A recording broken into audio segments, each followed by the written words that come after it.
खूप वेळा इडली डोश्याचं पीठ उरतं आणि हे जास्त प्रमाणात उरलेलं पीठ आपण फ्रीजमध्ये स्टोअर करून ठेवतो. अशा उरलेल्या इडलीच्या पिठापासून आपण एक हेल्दी नाश्त्याचा प्रकार बघणार आहोत. त्यासाठी साहित्य काय काय वापरलेलं आहे ते एकदा बघून घ्या.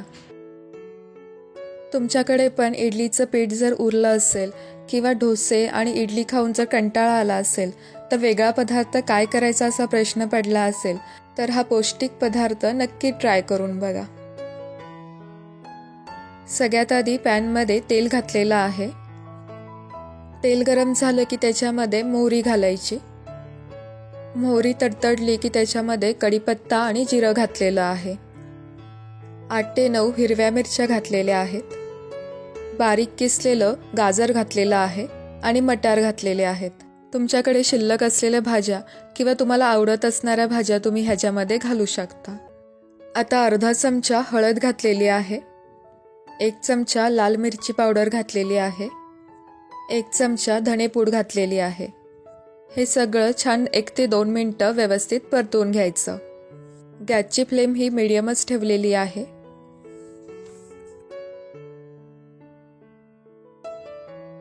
एक छोटा चमचा मीठ घातलेला आहे. मटार आणि गाजर शिजेपर्यंत हे सगळं व्यवस्थित परतून घ्यायचं. इथे मी फ्रोझन मटार वापरलेले आहेत आणि गाजर देखील किसून घेतलेला आहे, त्यामुळे ते लवकर शिजतात. अशा प्रकारे आता हे सगळं तयार झालेलं मिश्रण थंड होण्यासाठी बाजूला ठेवून द्यायचं. तयार करून घेतलेलं मिश्रण थंड झाल्यानंतर ह्या इडलीच्या बॅटरमध्ये घालायचं आणि हे सगळं व्यवस्थित एकत्र करून घ्यायचं. भरपूर भाज्यांचा वापर केल्यामुळे ही रेसिपी खूपच पौष्टिक बनते आणि खायला देखील तितकीच चविष्ट लागते. लहान मुलांना डब्यात देण्यासाठी किंवा सकाळच्या नाश्त्यासाठी ही रेसिपी नक्की ट्राय करून बघा. हे बघा, अशा प्रकारे हे बॅटर आता तयार करून घेतलेलं आहे.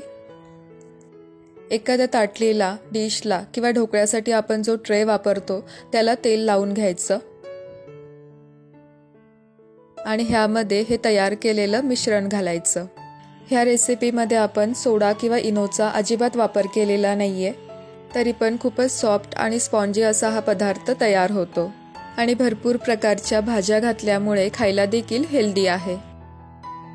आता हे आपल्याला 15 मिनिटं स्टीमरमध्ये स्टीम करून घ्यायचं आहे. इथे मी 2 डिशमध्ये हे मिश्रण घालून ते स्टीम करायला ठेवलेलं आहे. 15 मिनिटानंतर आता हे छान तयार झालेलं आहे. तुम्ही याला ढोकळा देखील म्हणू शकता, फक्त ते इडलीच्या बॅटरमध्ये भाज्या घालून तयार केलेला आहे. खूपच पौष्टिक असणारा हा पदार्थ तुम्ही सुद्धा घरी एकदा तरी नक्की ट्राय करून बघा. आणि ही रेसिपी आवडल्यास व्हिडिओला लाईक, शेअर आणि चॅनलला सबस्क्राईब करायला विसरू नका. अशाच नवीन नवीन रेसिपी बघण्यासाठी शेजारी असलेल्या बेल आयकॉनवरती प्रेस करा, म्हणजे नवीन व्हिडिओचे नोटिफिकेशन तुम्हाला मिळेल. हे बघा, किती सॉफ्ट आणि स्पॉन्जी असा हा पदार्थ तयार झालेला आहे आणि खायला देखील खूपच चविष्ट लागतो.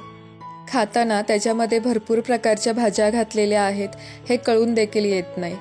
डब्यामध्ये देण्यासाठी, एखाद्या पार्टीसाठी किंवा लहान भुकेसाठी, नाश्त्यासाठी हा पदार्थ एक उत्तम पर्याय आहे. हा पदार्थ तुम्ही चटणी, सॉस किंवा सांबार सोबत सुद्धा सर्व करू शकता.